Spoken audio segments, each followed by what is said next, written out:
Hello student, আমি Tapas sir. আজকের ভিডিওতে তোমাদের সেমিস্টার 2 হিস্ট্রি অনার্সের টিএসসি সিসি2 পেপারটি আসে। তো সেই পেপারের এবছরের জন্য অত্যন্ত গুরুত্বপূর্ণ প্রশ্ন প্রাচীন রোমের দাস ব্যবস্থা, যেটি পরীক্ষায় ভেরি ইম্পর্টেন্ট প্রশ্ন। তো এই প্রশ্নের নোটসটি আলোচনা করব। যারা এখনও চ্যানেলটিকে সাবস্ক্রাইব করনি, অবশ্যই চ্যানেলটিকে সাবস্ক্রাইব করে রেখো এরকম ভিডিও সবাই পাওয়ার জন্য। তোমরা কিন্তু পারলে তোমরা কিন্তু লিখে নিতেও পারো। তো দেখো তোমাদের প্রথম প্যারা, প্রাচীনকালে নানা দেশে নানা সভ্যতায় প্রভুর মালিকানাধীনে কোনো ব্যক্তির বসবাস এবং বেঁচে থাকা বা জীবন ধারণের যে ধারা প্রচলিত ছিল তা দাস প্রথা নামে পরিচিত। অর্থাৎ কোনো মালিকের অধীনে যখন কোনো ব্যক্তি নিজের জীবন ধারণ করত, সেই যে প্রথা প্রাচীনকালের, তাকেই বলা হয় দাস প্রথা। যে সকল দাস বাজারে পণ্য বা ক্রয় বিক্রয় বিষয় হয়ে উঠতো, তারা কৃতদাস। বানানটা একটু ভুল আছে, তো আমার একটা স্টুডেন্ট লিখেছে, তো তার লেখা কৃতদাস বানানটা ভুল আছে, কয়টা ফল দীর্ঘই ত দয়াকা দন্তের সহায় কৃতদাস হিসাবে পরিচিত হতো। সুমেরের একটি প্রাচীন ফলকে এই সকল কৃতদাস সম্পর্কিত আইন বিধির প্রথম উল্লেখ পাওয়া যায়। প্রাচীন গ্রীসের ন্যায় প্রাচীন রোমেও দাস ব্যবস্থার ব্যাপকতা লক্ষ্য করা যায়। রোমের নাগরিকরা মূলত দুই শ্রেণীতে বিভক্ত ছিল: প্যাট্রিসিয়ান বা অভিজাত শ্রেণী, প্লেবিয়ান বা সাধারণ নাগরিক। এছাড়াও সেখানে তৃতীয় এক শ্রেণীর মানুষের অস্তিত্ব ছিল, যারা অনাগরিক হিসাবে চিহ্নিত ছিল, অর্থাৎ যাদের নাগরিকের মর্যাদা দেওয়া হতো না। এরাই কিন্তু দাস।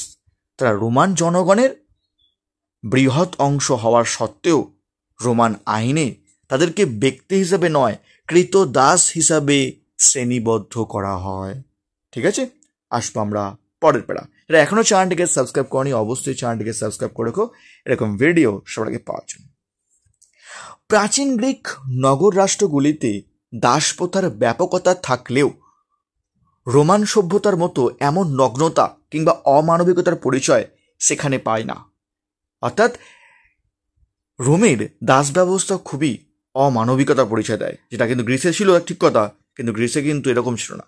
তবে গ্রিসের মতো রোমের কৃতদাসের একটা বড় অংশ আসতো যুদ্ধবন্দী হিসাবে, অর্থাৎ যারা যুদ্ধে পরাস্ত হতো তাদেরকে বন্দি করে কৃতদাস বানানো হতো, ঋণগ্রস্ত হয়ে অথবা জলদস্যুতার শিকার হয়ে।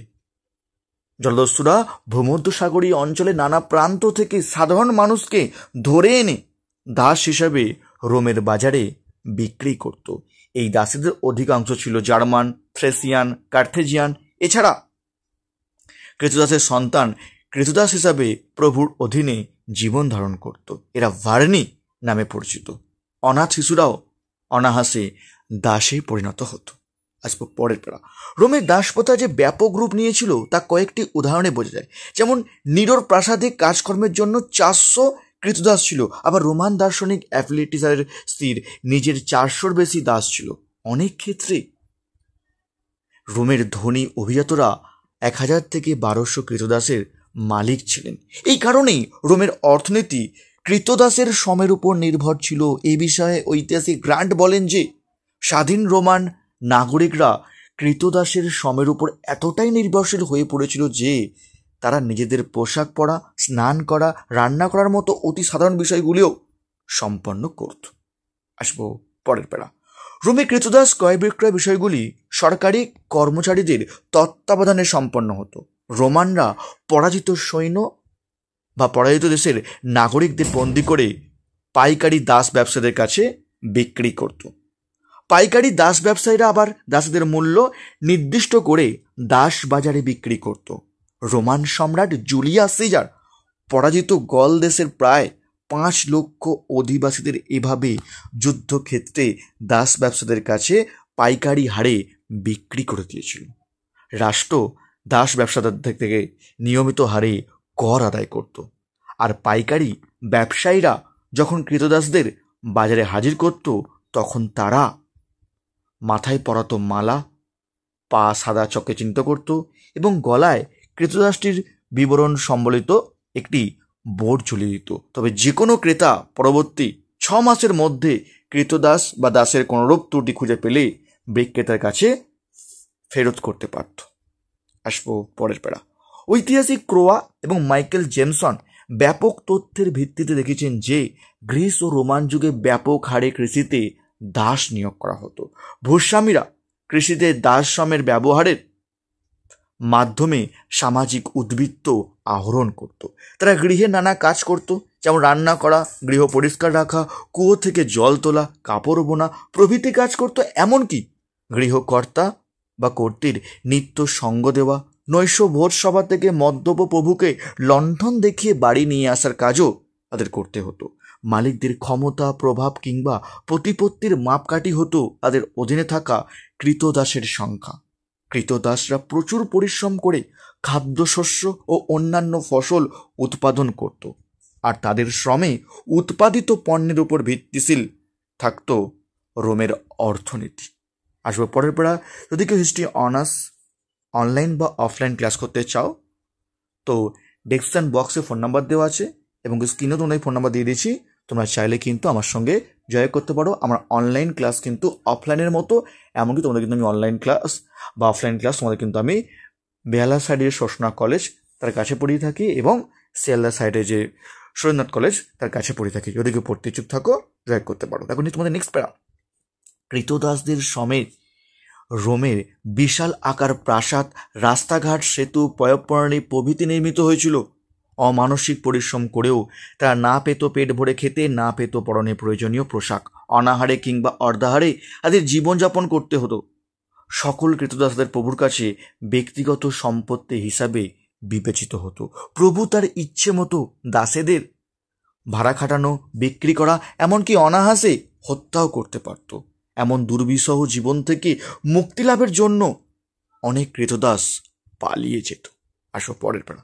তবে যদি কোনো কৃতদাস পালাতে গিয়ে ধরা পড়তো তাহলে তার জীবন আরও বিষময় হয়ে উঠত, মানে আরও কষ্টদায়ক হয়ে উঠত। চাবুকের আঘাত, উত্তপ্ত লোহাদণ্ডের ছ্যাঁকা অথবা তার শরীরে নানা স্থানে ক্ষত করে দেওয়া হতো। এমন নির্দম নির্যাতনের বিরুদ্ধে প্রতিবাদের কোনো সুযোগ ছিল না। এমন পালিয়ে যা কৃতদাসদের ম্যানোমিসি বলা হতো, আর তারা ধরা পড়লে পালানোর প্রতীক স্বরূপ তাদের কপালে এপ চিহ্ন লিখে দেওয়া হতো।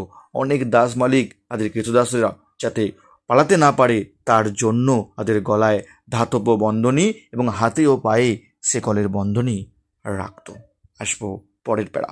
রোমে প্রজাতান্ত্রিক শাসনের শেষ দিকে রোমের মল্লযোদ্ধারাও ছিল কৃতদাস। তারা ছিল অস্ত্র শিক্ষায় শিক্ষিত। সবচেয়ে বিপজ্জনক কৃতদাস রোমান নাগরিকদের অবসর বিনোদনের অঙ্গ। গ্ল্যাডিয়েটর লড়াইয়ে এই সকল মল্লযোদ্ধাদের খোলা মাঠে বাঘ, সিংহ, অন্যান্য হিংস্র ক্ষুধার্ত পশু কিংবা নিজের সমগোত্রীয় অন্য কোনো মল্লযোদ্ধার সঙ্গে অসম লড়াইয়ে অংশ নিতে হতো। প্রতিদ্বন্দ্বিতার শেষ হতো একজন যোদ্ধা মারা যাওয়ার পর। অন্যদিকে আহত সফল যোদ্ধার আবেদনে কিছু ক্ষেত্রে তাকে স্বাধীনতা প্রদানের মাধ্যমে পুরস্কৃত করা হতো। আসবো পরের প্যারা। রোমে অবশ্য কোনো কোনো ক্ষেত্রে কৃতদাসরা তাদের প্রভুর থেকে ভালো আচরণও পেত। যে সকল দাসেরা তাদের নিজেদের কাজের মাধ্যমে প্রভু মন জয় করতে পারত তাদের অনেকেই জন্মসূত্রে স্বাধীনদের চেয়েও অনেক বেশি সুযোগ সুবিধা পেত। তারা প্রভুর ব্যবসা ও দেখাশোনা করত। সতুর্নালিয়া উৎসবের মাধ্যমে প্রভু ও কৃতদাসের মধ্যেকার সম্পর্কের উন্নতি ঘটানোর চেষ্টা করা হতো। সতুর্নালিয়া ছিল এমন উৎসব যেখানে প্রভু কৃতদাসের ভূমিকা এবং কৃতদাস প্রভুর ভূমিকায় নানা কাজ সম্পাদন করত। আসবো পরের প্যারা। খ্রিস্টীয় প্রথম শতকের সম্রাট কর্ডিয়াসের সময় কিছু কুৎসিত ও অমানবিক প্রথা কিংবা আচার ব্যবহারের বিরুদ্ধে দাসদের রক্ষা কবচ দেওয়া হতো। ঘোষণা করা হতো যদি কোনো দাস মালিক তার দাসকে অসুস্থতা বা অন্য কোনো কারণে পরিত্যাগ করে তাহলে তাকে আর পুনরায় দাস বানানো যাবে না। রোমান সম্রাট নিরো মালিকের অন্যায়ের বিরুদ্ধে কৃতদাসকে আদালতে অভিযোগ জানানোর অধিকার দিয়েছিলেন। রোমান সমাজের দাসদের মুক্তি ঘটত জটিল প্রক্রিয়ার মধ্য দিয়ে, এককালীন বিপুল পরিমাণ অর্থ প্রদানের শর্তে কিংবা সারা জীবন প্রভুর প্রতি আনুগত্য ও সেবাদানের মাধ্যমে, অথবা গ্ল্যাডিয়েটর লড়াইয়ে জয়লাভের পুরস্কার হিসাবে একজন কৃতদাসের মুক্তি ঘটত। এই মুক্তিপ্রাপ্ত কৃতদাসরা লিবার্টাস নামে পরিচিত হতো। আসবো শেষ এবং লাস্ট প্যারা।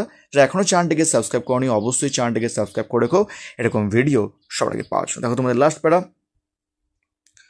তবে তবে মুক্তদাসদের আবার নানা আইনি বাধা নিষেধের শিকার হতে হতো। তারা বিবাহ করার আইনি চুক্তিতে অংশ নেওয়া কিংবা ব্যবসা বাণিজ্যে যুক্ত হওয়ার অধিকারী হলেও সরকারি কাজকর্ম কিংবা সামরিক ক্ষেত্রে অংশ নিতে পারত না। বেশিরভাগ মুক্তদাসকেই এই কারণে দাস পরিবারেই বিবাহ করতে হতো। আবার নানা প্রয়োজন তাদেরকে প্রভুর ছত্রছায়ায় প্রভুর অনুকূলে থাকতে হতো। এই কারণেই অনেকে ঝুঁকিপূর্ণ মুক্ত জীবনের চেয়ে বিত্তশালী মালিকের গৃহে নিরাপদ ক্রেতদাস জীবনকে শ্রেয় বলে মনে করত। পরবর্তীকালে খ্রিস্টীয় ধর্মের ভ্রাতৃত্ববোধ এবং সাম্যের আদর্শ প্রচারিত হলে বহু দাস মালিক তাদের দাসের প্রতি মানবিক হয়।